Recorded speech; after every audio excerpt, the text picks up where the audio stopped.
So that'll probably be... Your life in film. Yeah. Okay. Talk me through the skull. Well, your life, and I'm a little... So this is kind of like a retroactive look back at my life because it's over. Well, yours is. Everyone else is young and thriving, but you're done. Yeah. I saw you got some new films. Yes, thank you. I'm a big fan of my physical media. In fact, I've just cancelled my Disney Plus subscription. Yeah. Straight into politics. Yeah. I like that.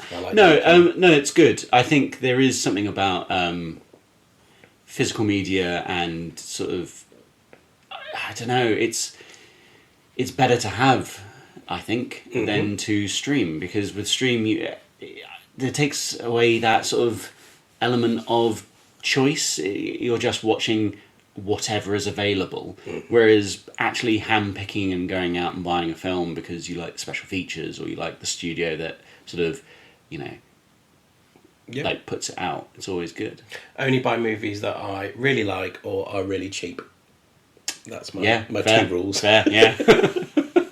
I like to buy films that are really cheap. I like to go to that second-hand DVD place and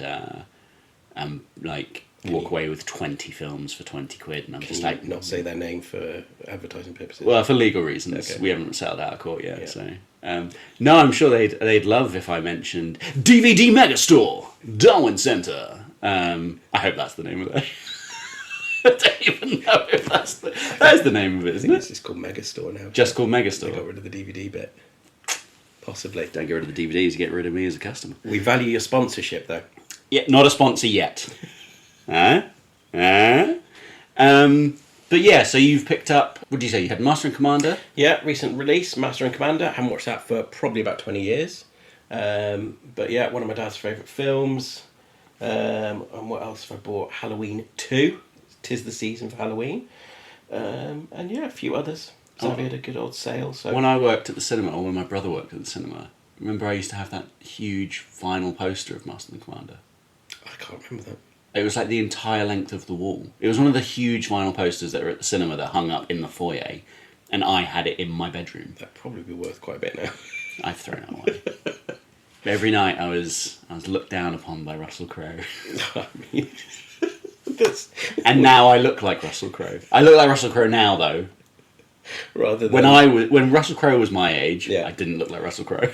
Early 2000s, Russell Crowe was a thing. He was hot, man. Gladiator, absolutely. I mean, because I look like modern day Russell Crowe, I'm going to say he still looks hot. Post-divorce Russell Crowe. Hey, I'm post-divorce. Yes, welcome to Your Life in Film.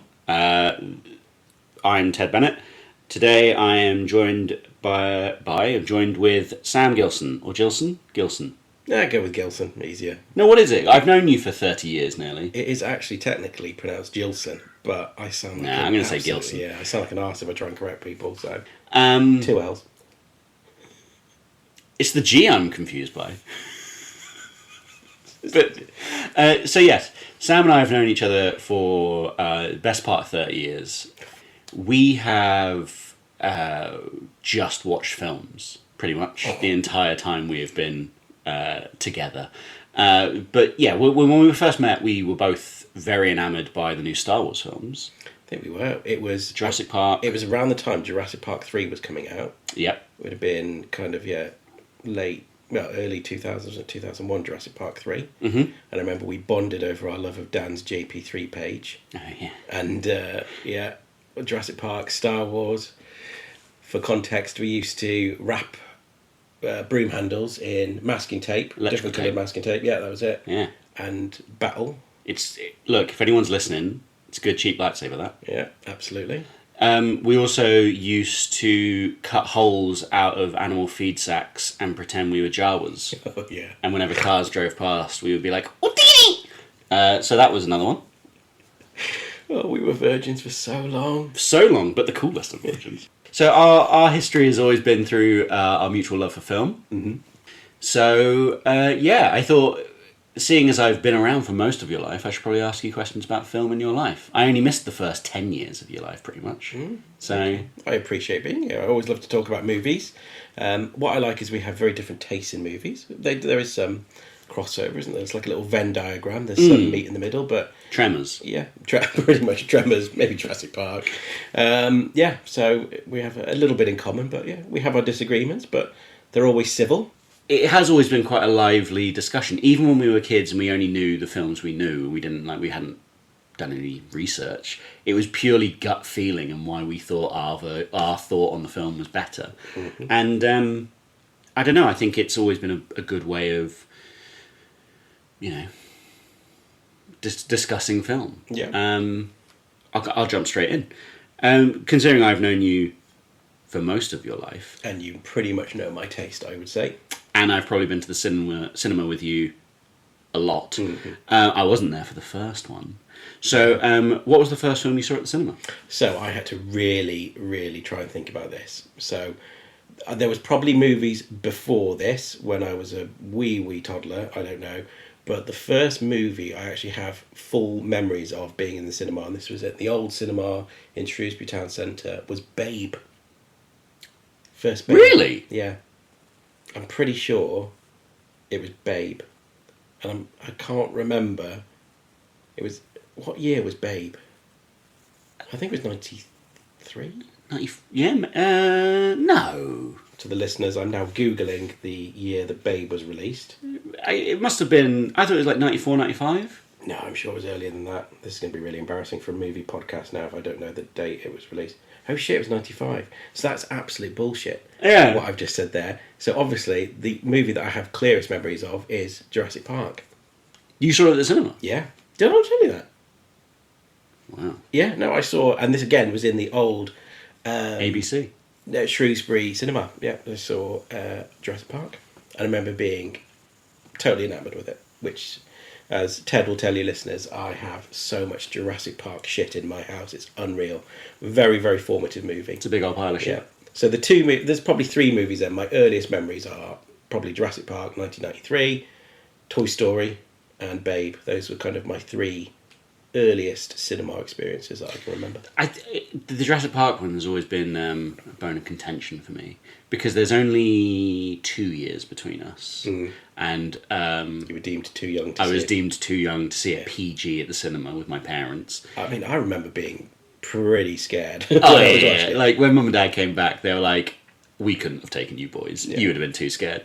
And when we finally got the video of it, I lost my mind. I absolutely adored that film. And I will say that is the first film that made me aware of what a director was. I remember watching that and thinking, like, who's this Steven Spielberg? I wonder what else he's done. And then was very much like, oh, that's the career path for me. So, I did not know that you'd seen Jurassic Park as your first film. I'm jealous, man. Do you know, I've got some other flashes of movies coming, and I think these were when I was really young, but I'm sure there were some Disney shit movies in there. I'm pretty sure I saw... At the cinema, though? I think so, yeah. But again, earliest cinema memory for me will be then Jurassic Park, yeah. I just, remember being equal parts awe, scared, and kind of, totally enamoured with that movie. What was it then about that film? So you're saying you were, like, scared and enamoured by it, but what was it that sort of... Because it could have been... I mean, Jurassic Park's a hard one to say this for, but like that was obviously not a dud. But it could have done nothing for you. Mm-hmm. Yeah, again, we've had this chat before, haven't we? But movies are all about the emotion that you feel. And I think that made me feel kind of a full range of emotions. Yeah. So I was... Horny? Very much so, yeah. As soon as I see Sam Neill and a T-Rex on screen together... I love that that's who you chose. Yeah. Not Jeff Goldblum. Yeah, I'm not a big fan of Jeff, actually. He was talking about Sam.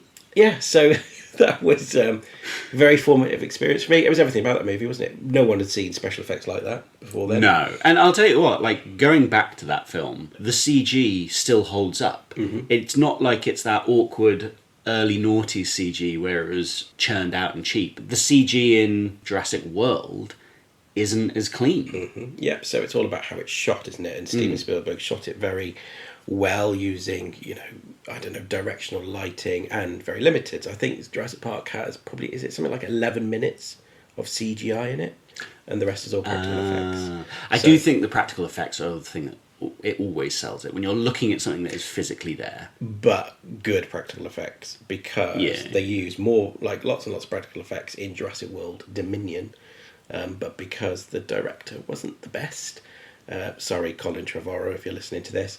But it was just completely misshot using the animatronics. They look clunky and slow. Steven Spielberg shot it in a particular way where, it was all really dynamic and kind of, you can't really tell the difference between CGI and the animatronics. So, but it was back then when CGI was a tool rather than just a necessity. Yeah, that's it. So, as I said, Jurassic Park and music as well. I'm just going back to why I love that movie. That was my first proper taste of movie music, I think.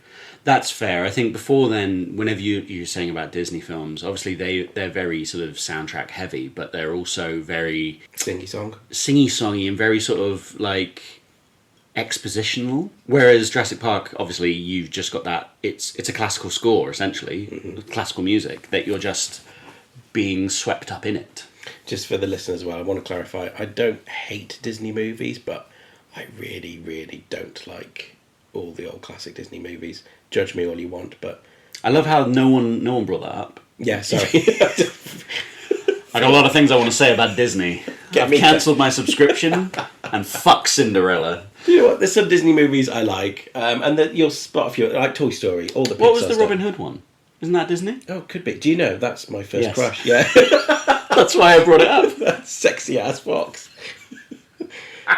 God, things he could have done to me. Jesus. Yeah, there we go. But yeah, so I don't know. There's some Disney You were movies. all a quiver. It was indeed nice. Nice, thank That you, was a good thank part. you. So I guess this leads me on to my next question, which was, what did you watch over and over again as a kid? And it feels like JP was the one for you. There were 2 VHSs, and again, just another formative cinema experience for me was Jumanji, 1995, I believe. Yeah, that was good. But those 2 VHSs were like bare by the time I had to upgrade to like DVD. My Jurassic Park VHS always went fuzzy and, what's the word, all that white noise stuff. Static, thank you, that's the word. Just when the T-Rex comes in at the end and rescues everyone, always went fuzzy around then. And Jumanji as well. Yeah, I used to watch that VHS all the time. And I remember, very early memory as well, my dad going Christmas shopping and trying to sneak it all in the house, and I saw the Jumanji VHS. And I was like, that's my Christmas present. And it was like 25 quid. Videos used to be bonkers. So ridiculous. I picked up it was released like 3 years after the movie came out. It was so... It's not like, mad. yeah, I'm finally getting... You were so happy, and then you'd be paying 20, 30, like 20 quid-ish. 30 years ago was quite a lot of money. I found an old video of mine which still had the original sticker on it. Yeah. And it was like, on sale for $12.99. I'm like, Running Man? On sale for $12.99. I wouldn't even buy the 4K of it for $12.99. So yeah, but yeah, it is just, Yeah. I also liked that about the VHSs, how the film came out and then you just didn't get it for a year. Yeah. And then it came out to rent, and then for another year, and then it was on video. Mm-hmm. And then if you wanted to pick it up cheap, you had to wait another year. So, like... I miss those days. I miss those days. I do miss the days where you could actually have some anticipation. Because the studios and everything, they announce a big film, and then it's out, Blu-ray's out, it's on Netflix, bosh, there you go, done, forgotten about. And you're like, whoa, where's the excitement for the film and the excitement for the release? And then the excitement for the special features. I really enjoy watching the making ofs. I mean, I know we disagree on the Mad Max films, but Not all of them, just a few. I don't want your listeners to hate me. First Mad Max is rad. Also, on the first Mad Max, on the 4K, there is a 2.5-hour documentary about the making of it, which is beautiful. You won't watch it because you couldn't sit through the first film. You will get your reputation. Yeah, Karen. But like, that's the kind of thing I love about physical media, is that you do get a making of. And I remember there was a double box set of Jurassic Park and Lost World that came out, and if you waited to the end of the credits, you got deleted scenes. No, you got the original claymation velociraptors for how they wanted to do that scene at the end of Jurassic Park, and at the end of the Lost World there was like a little mini making of. And I just loved that. And it's all those things of like things you weren't expecting to find in a video. And like on my laser discs of everything, it was like hidden chapters where there was making of. And it was like, oh, that's all fun. That's all much so good. But they just don't do it now. No, I feel like there was more time and care taken years and years ago when it came to all these things, these VHS releases. I'm just trying to think, I remember like, God, there was like a special edition Alien Trilogy VHS box set. Yeah. In preparation for the fourth one to come out. Yeah, I remember there was that big Jurassic Park VHS briefcase. Have you ever seen that? Yeah. Yeah, all that kind of cool shit. And you get these collector's editions now, but they're not the same. They aren't the same. They're just not as fun. I remember when it comes to your VHSs, when you got the VHS of The Phantom Menace, you watched it every day. I probably did. Yeah, I've kind of... Yeah, we've gone off Star Wars a little bit recently. But no, I remember being completely obsessed with Episode 1. Controversial take, I still think it's the best one of the prequels. Oh, no, that's wrong. That's... I just feel like... I don't know. I feel like it was made with more care and attention. Revenge of the Sith is the best one. It just got too special effects towards the end. Too much VFX. That's fine, but the story-wise, Revenge of the Sith is the best one. This is maybe a separate podcast, I think, isn't it? I just think Revenge of the Sith... don't get me wrong, I like it, but we can all agree that Attack of the Clones was the worst. They crammed too much into that third one. That should have been... That's fair enough. I mean... Nothing happened in the second. Nothing happened in the second, and it's arguable that we didn't need to see Jake Lloyd aged Vader in the beginning. Yeah. Like, I guess we wanted to see the child so that you sort of understand where he came from. But... Okay, right, buckle in. I'm going to just go on for a rant here. So yes, this is how to correct that original trilogy. You start with a teenage Anakin. Yeah. Do away with the whole Queen Amidala malarkey. Yeah, that was weird. She should have been a female Jedi. Female trainee Jedi. They meet teenage Anakin on Tatooine. The rest of the movie can pretty much stay the same. I think the reason I was obsessed with Star Wars Episode 1 when that came out as well was just the whole marketing thing. You couldn't get away from it. Oh, I had that weird Jar Jar Binks lolly. The lolly where you sucked his tongue, yeah. I just remember it being everywhere. In Walker's Crisps, I think they were like either Tazos or something. Oh yeah, there was like little pog things, wasn't there, inside the crisps? Yeah. It was just everywhere, so I think that kind of... Sucking the salt and vinegar off Qui-Gon Jinn. Why not? Again, late 1990s. The prawn cock off Ewan McGregor. Liam Neeson, he's all right. Yeah, but I know what you mean. There is... you actually had hype, I guess, for films to come out, and it wasn't just, And I was the target age, and then just... And the target fucking losers. Yeah, and just to really annoy your one listener who sat in the basement somewhere, Star Wars... My mum doesn't sit in the basement.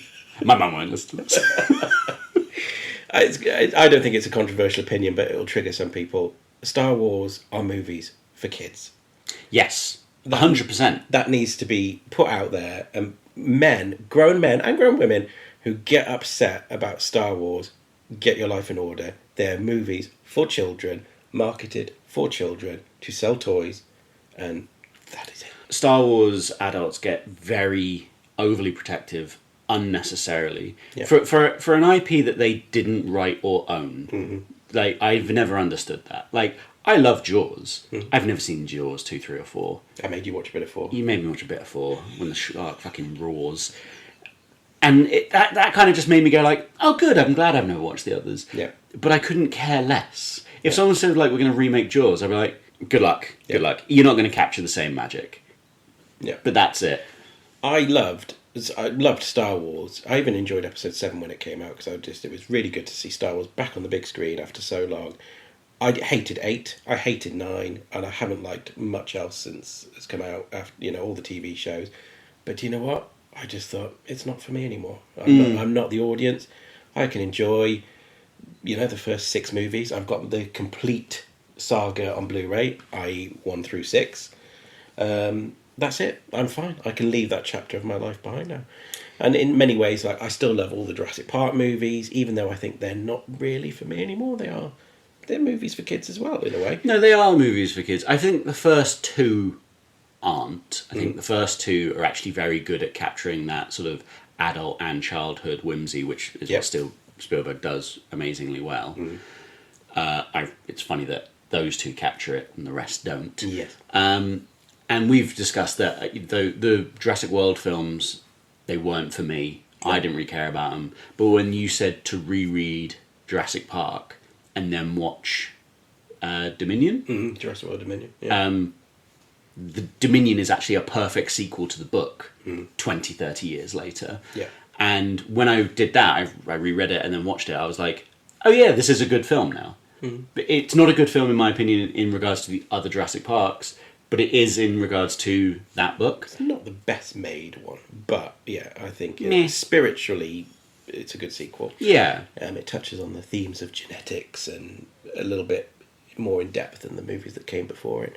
But again, I'm like, I can enjoy those movies. I still love going to cinema, watching dinosaurs on the big screen. But I think that's the thing as well. It's the whimsy, which goes back to like as a kid, it was like the idea of seeing this huge dinosaur on screen is all you ever wanted.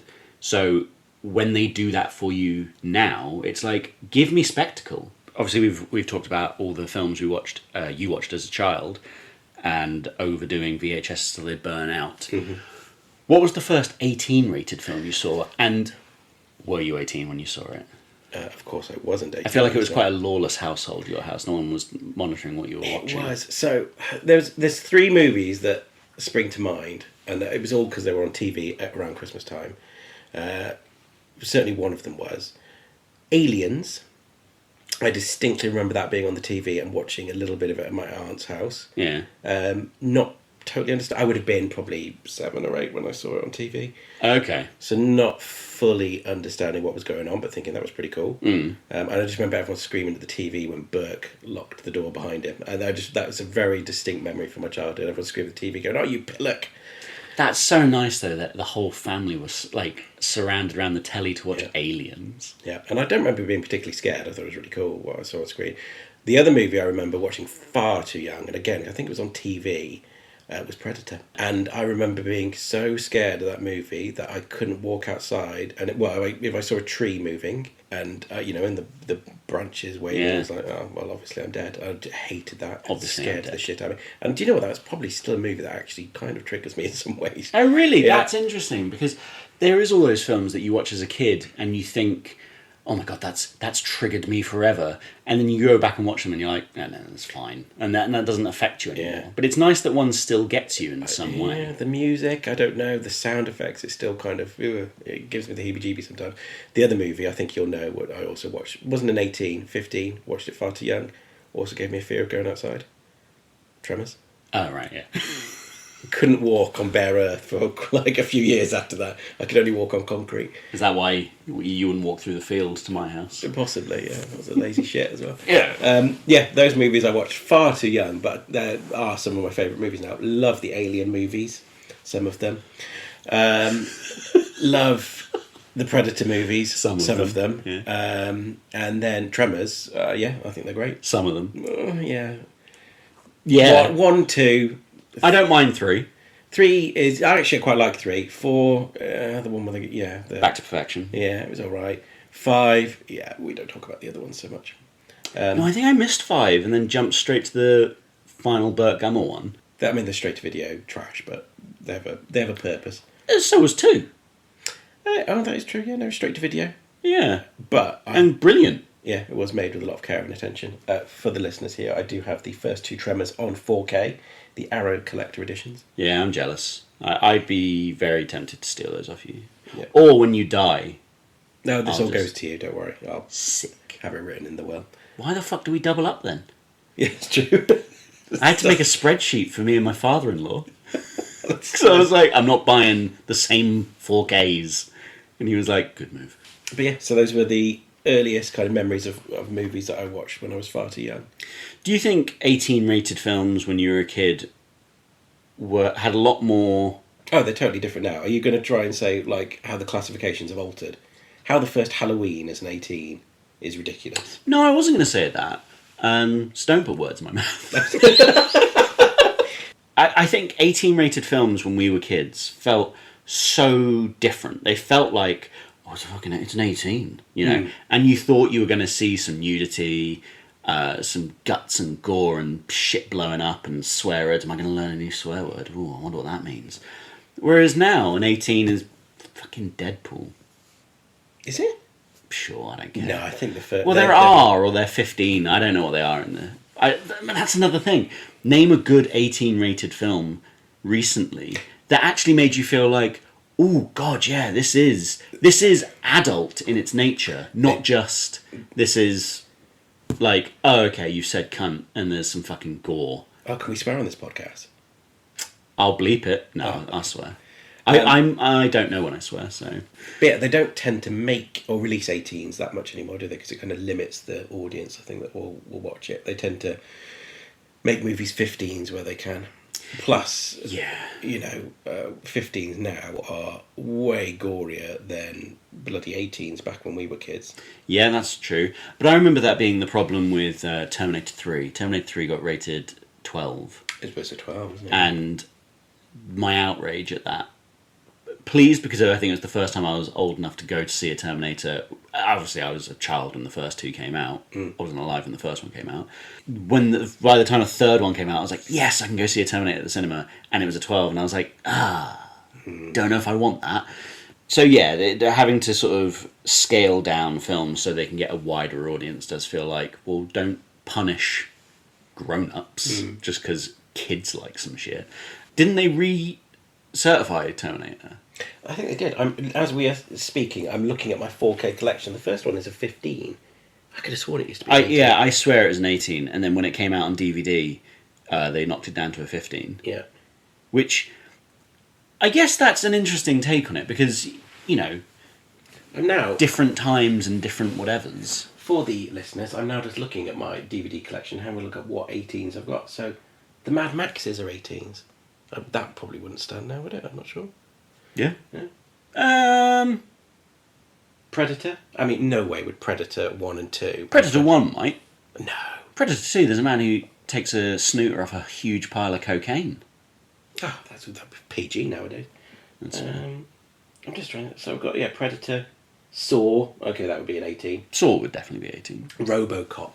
That would be an 18, actually, because that's, I remember... I rewatched it recently, and I remember when Peter Weller gets shot. Yeah. I remember in my head that being really graphic. Yeah. And really, like, that bit in Akira when the guy gets shot, like...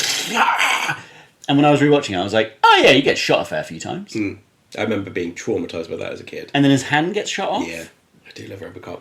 And RoboCop 2. I've never seen 2 or 3. I have a soft spot for RoboCop 3. I remember watching that when I was a kid and really enjoying it. I remember there being that rumour, like, Arnie's in the third one, isn't he?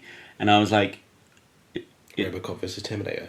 That would have been cool. Oh my God. There was a TV show, and this is why I think there was that TV show that came out when I was a kid, so I just remember being obsessed with RoboCop when I was a child. I do miss the TV tie-ins. Oh yeah, absolutely. Like, the fact that there was a Tremors TV show as well. Yeah. Like, I do love that when they would do a toy line for a film that you shouldn't get. I had so many Aliens toys. Right? Yeah, I had so many Terminator toys. Yeah, ridiculous. And it was like, what the hell is this? I had a RoboCop action figure. Yeah, I did too. I think I had the Robo... Didn't they do an action figure of the guy who melted in the first one? I'm pretty sure you could buy, like, the melted action figure. I'm going to Google this as we're speaking. There was the Terminator clone robot factory where you got a little exoskeleton and then you made this pink sludge and you put the exoskeleton in the thing, and then you pumped pink sludge into it, then you let it set, and then you could peel the skin off to reveal parts of the exoskeleton. And I had that for a long old time. All stuff that kids should definitely not have. And it was just like, right, why is this for kids? There's no chance I would have seen this film. I loved having toys for movies that I shouldn't have been watching. Yeah. I had all the alien ones, like all the big, like, there was a bull alien, a snake alien, a king alien. Yeah. Still got them. I've got Predator toys.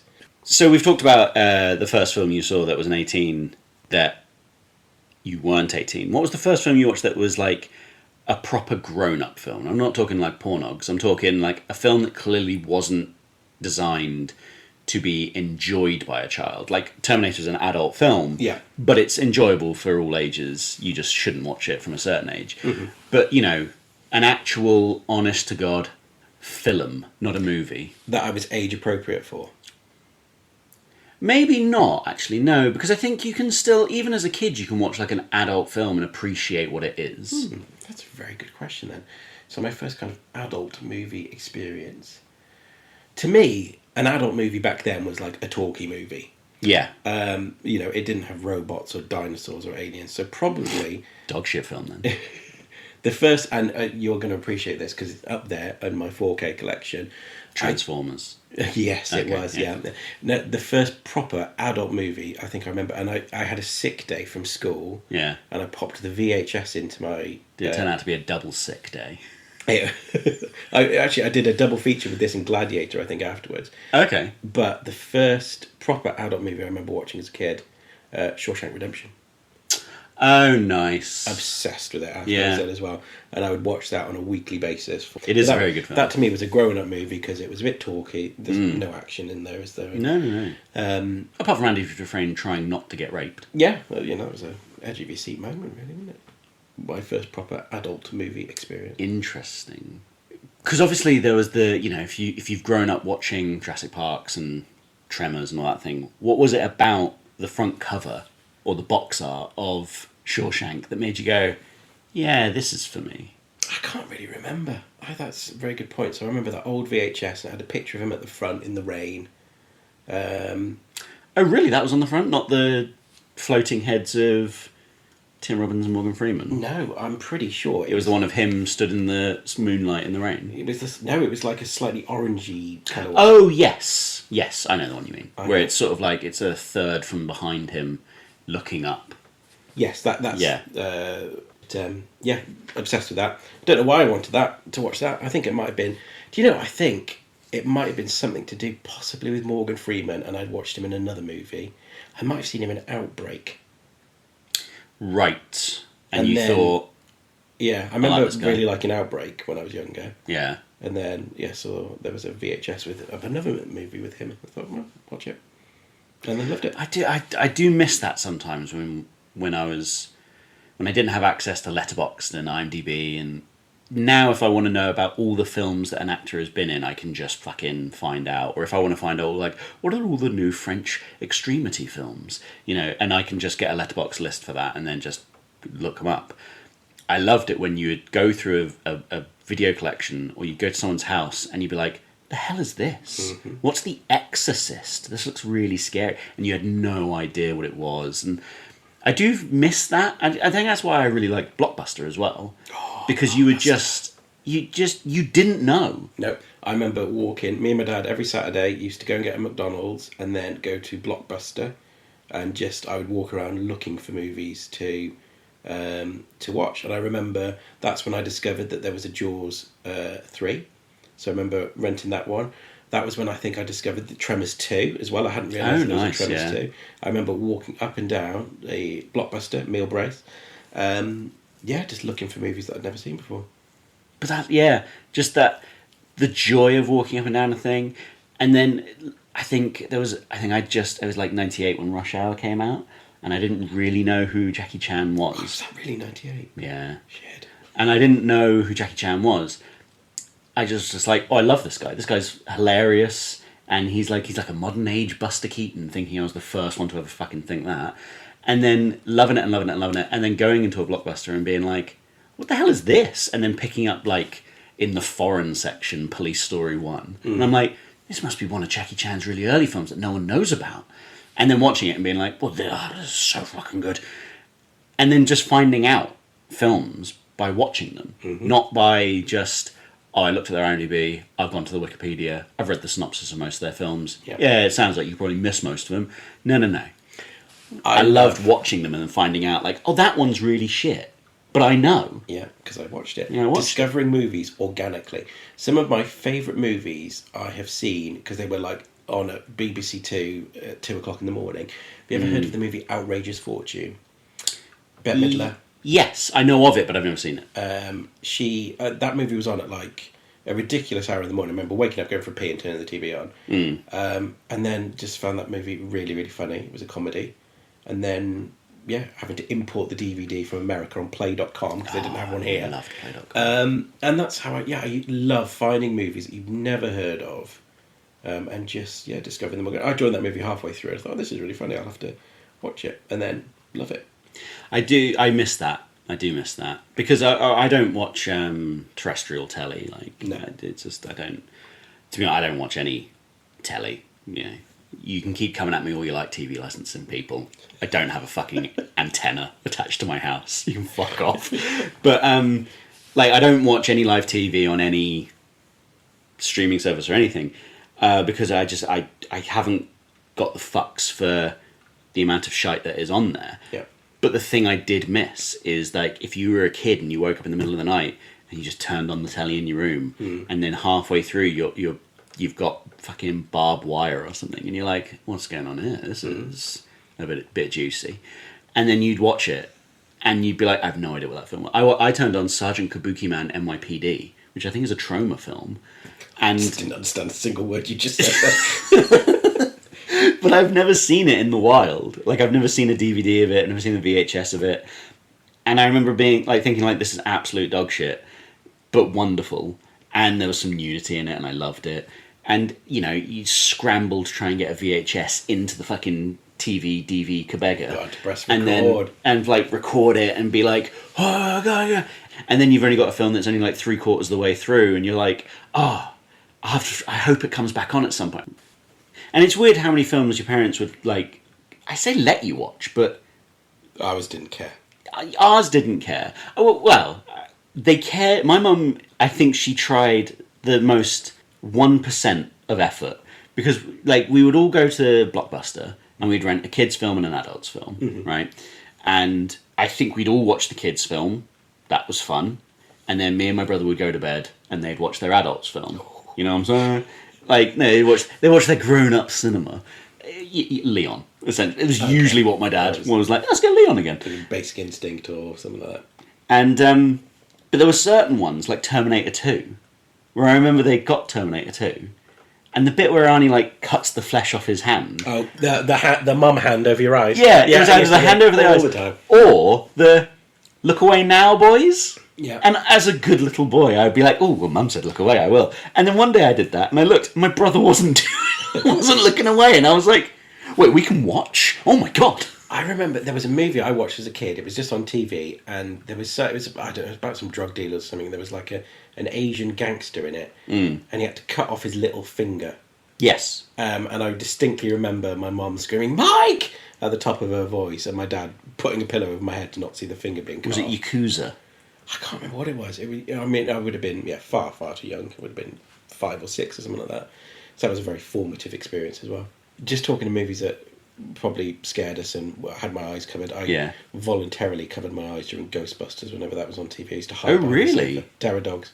Still, like Predator, that movie triggers me on a very deep level, because I remember being petrified of that when I was a kid. I do miss those moments. Now I know to just sort of because you can read film language, you're like, well, something spooky's about to happen, so I'll just look to the right until the sharp music's happened, and then look back because I didn't want to get jump scared by a fucking CGI ghost. Can we do a whole separate podcast about modern horror and how it's just 100%? Yeah, because let's face it. Let's see how long this has got legs. Maybe I'll just turn this into a horror podcast. Yeah, I just me and Ted have the same belief that modern horror now is just loud.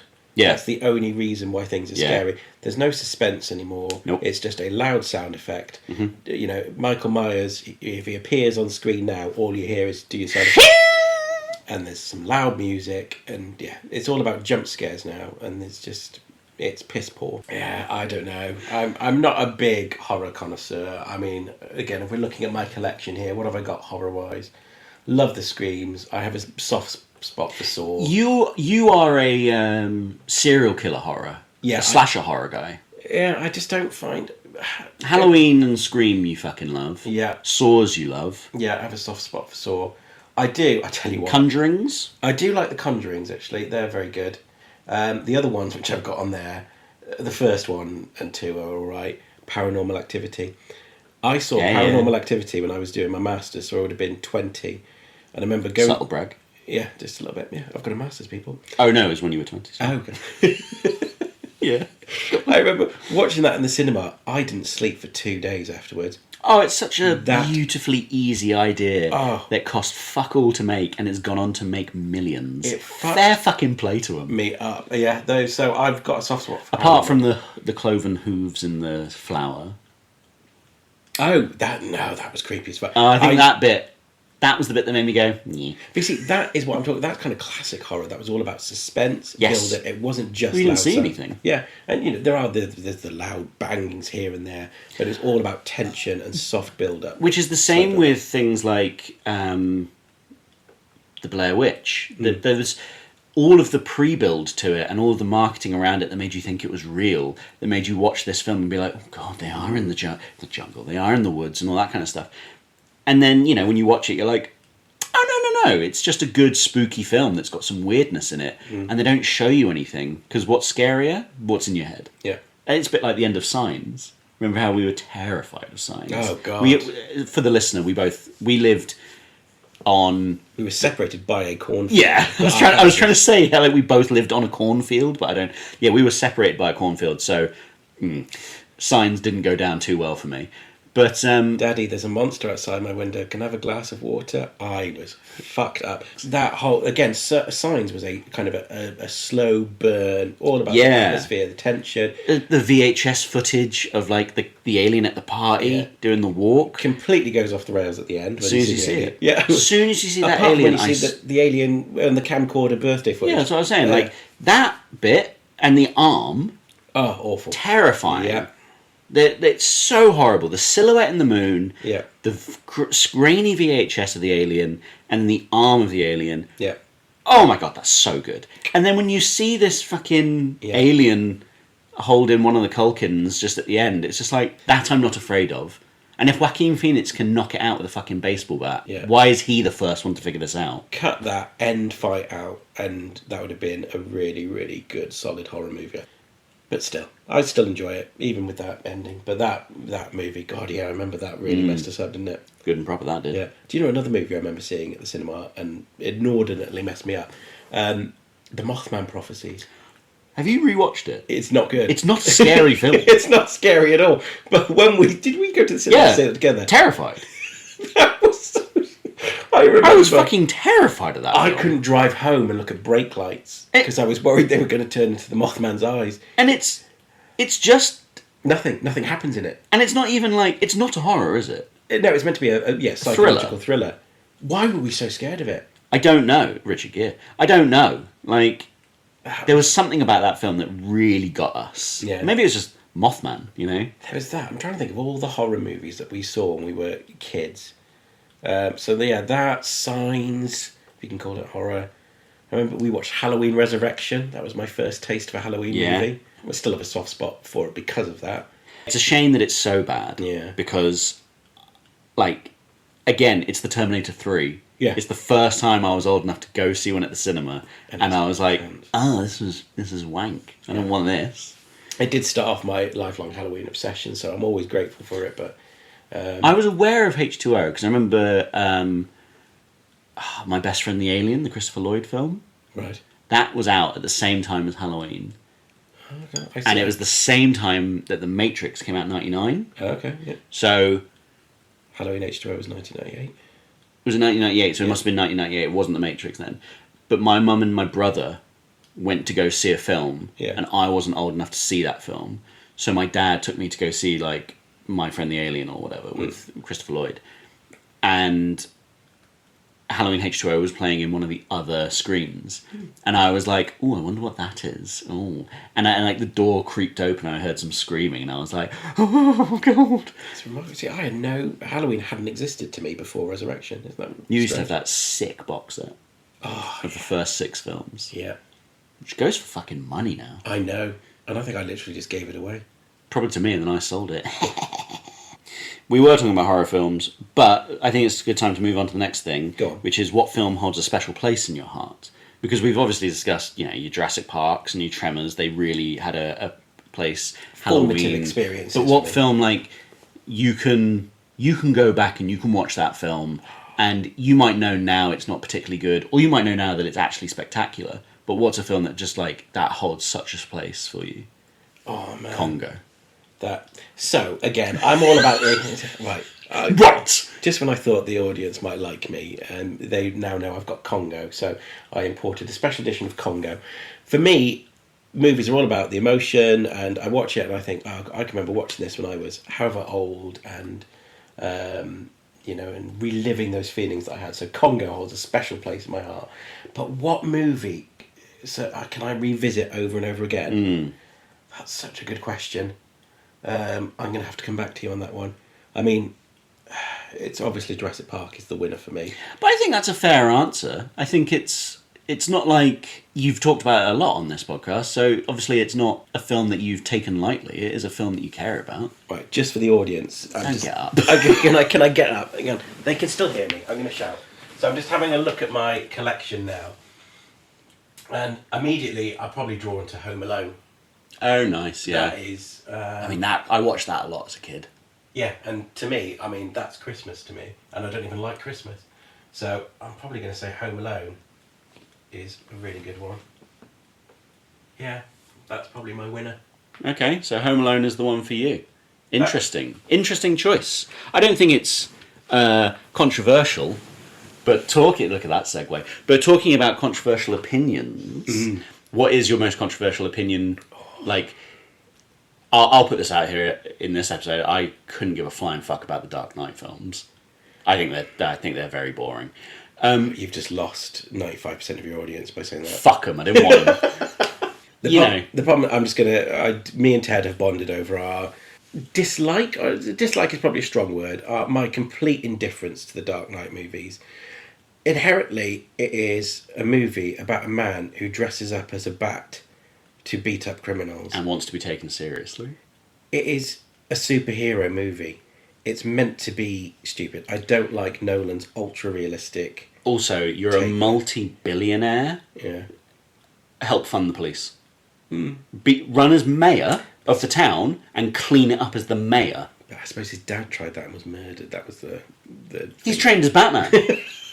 Yeah, I'm just not... I love the Batman movies. I'm thinking the Michael Keaton, again, Val Kilmer. I'm going to say Batman and Robin, 1997. I watched that as a kid and was obsessed with it. Yes, so there's that's a soft spot in my heart. It's not good when I look back at it now, but as a kid, I fucking loved it. Yeah. I can appreciate Batman Begins and Dark Knight and The Dark Knight Rises, but they're just too serious. It's a movie about a man dressed as a bat. Yes, and I think Batman Begins I can watch. I can watch Batman Begins. I can't watch The Dark Knight again.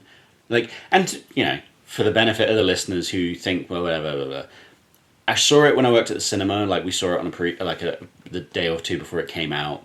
I hated it straight away. Everyone loved it. And then I went back and I watched it at the cinema about 2 more times. Each time just got less and less interested, and I wasn't interested in the first place.